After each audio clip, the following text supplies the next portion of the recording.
हाणे मां अवां अॻियां ससुई पुनूअ जी दास्तां पेश थो करियां।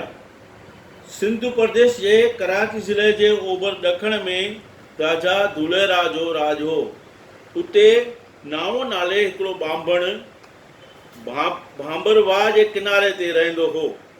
संदसि स्त्रीअ जो नालो हो मंदुर। ॿिन्ही खे सिकी सिकी पीरीअ में हिकु चंड जहिड़ी सुहिणी धीअ ॼाई। पर जॾहिं उन जा गिरह गोचर जाचाऊं त ख़बर पियनि त नींगर जो अंग कंहिं मुसलमान सां अड़ियल हो, नाउ ॿांभण हो।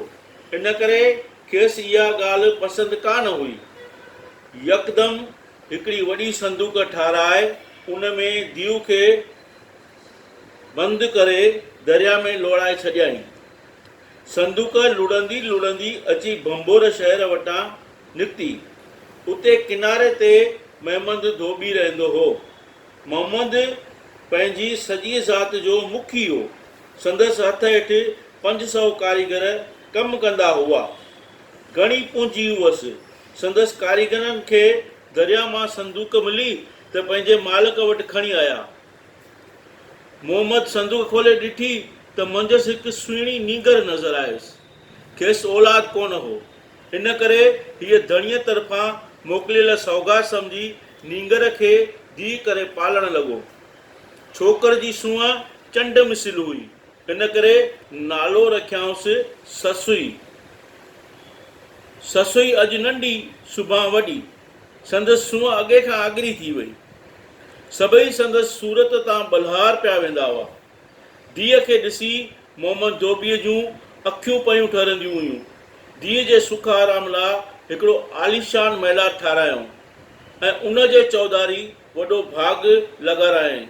ससुई उन बाग़ में सहेलियुनि सां गॾिजी अङण में वेही कतींदी हुई। उन्हनि ॾींहंनि में केच मकरान सिंध जे ओलह ॾखण में हिकु पथराई ज़मीन जा वापारी काफ़िला काए बंबोर मां लंघे ठटे ऐं ॿियनि शहरनि में वापार लाइ वेंदा हुआ। बंबोर में हू ससुई जी सूंहं जी हाक ॿुधंदा हुआ। ससुई जी जहिड़ी हुई सूरत तहिड़ी हुई सीरत।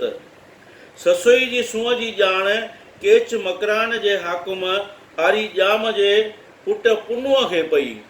पोइ त हू वापारीअ जो वेस धारे मश्क ऐं अंबीर साण करे अची बंबोर पहुतो। ससुई